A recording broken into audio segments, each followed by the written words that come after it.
बिस्मिल्लाहिर्रहमानिर्रहीम। अस्सलाम वालेकुम। तबस्सुम व्लॉग में आप सबको खुश आमदीद। मेरी दुआ है कि अल्लाह ताला आप सबको खुश रखे, अपने हिफ्ज़ व अमान में रखे, आमीन। दोस्तों, आज मैं आपके साथ एक बहुत ही मज़ेदार जूस की रेसिपी शेयर करने जा रही हूँ। जैसा कि आप देख रहे हैं कि मेरे पास एक फल पड़ा है, इसका नाम है अनारकली। ये फरवरी और मार्च के महीनों में दस्तयाब होता है, लेकिन आम फलों की तरह ये हमें दुकान पे नहीं मिलता, शाज़ो नाज़िर ही नज़र आता है। जायके के लिहाज से ये स्ट्रॉबेरी की तरह खट्टा मीठा सा इसका टेस्ट होता है। और इसके स्किन पे ये यहाँ पे जो आप देख रहे हैं डॉट्स, यहाँ पे कांटे लगे होते हैं, तो इसको बहुत एहतियात से धोना पड़ता है। इस वक्त मैंने इनको धो के साफ़ करके रखा हुआ है। और अगर इसके फ़ायदों की बात की जाए तो फ़ायदे इसके बेशुमार हैं। शुगर प्रेशर के लिए, खून की कमी के अफराद के लिए बहुत ही मुफीद शरबत बनता है इससे।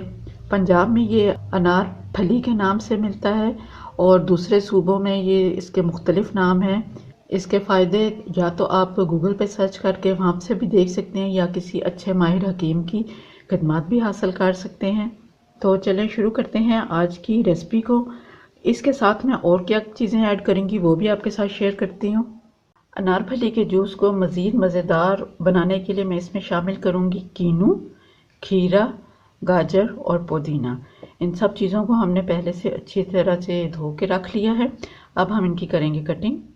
खीरे को मैंने काट लिया है और गाजर को भी बारीक काट लिया है। कीनों के मैंने बीज निकाल दिए हैं। इन तीनों चीज़ों को हम डाल देंगे ब्लेंडर में।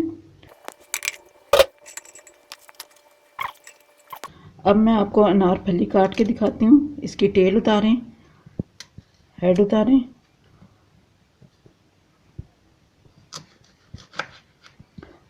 इस तरह से इसके 4 टुकड़े कर लें। अंदर से बिल्कुल ये चुकंदर की तरह नज़र आता है, चुकंदर स्ट्रॉबेरी इस तरह का इसका कलर है और बहुत ही मज़ेदार है। इसी तरह मैं सारी अनार फलियाँ काट लूँगी और इसके अंदर छोटे छोटे से बीज होते हैं स्ट्रॉबेरी की तरह।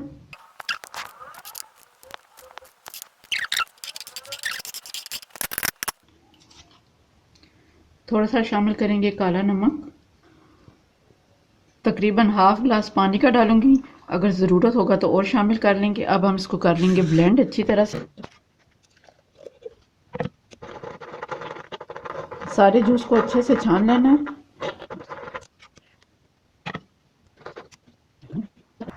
अगर आप मशरूब को ठंडा करना चाहते हैं तो उसमें बर्फ़ शामिल कर लें।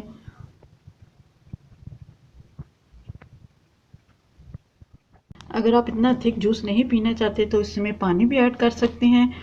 और अगर कुछ लोगों को मीठा ज़्यादा पसंद होता है तो इसमें चीनी भी शामिल कर सकते हैं। मैंने इसमें चीनी शामिल नहीं की, आप अगर चाहें तो आप कर सकते हैं।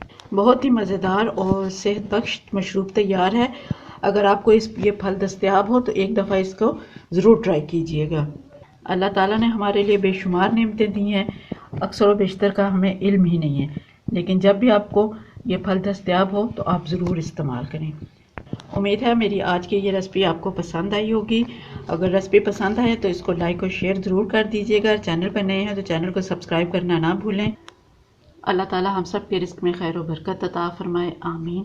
अपना बहुत सा ख्याल रखिएगा, दुआओं में मुझे भी याद रखिएगा। फिर मिलते हैं किसी और अच्छी सी रेसिपी के साथ। तब तक के लिए अल्लाह हाफिज़।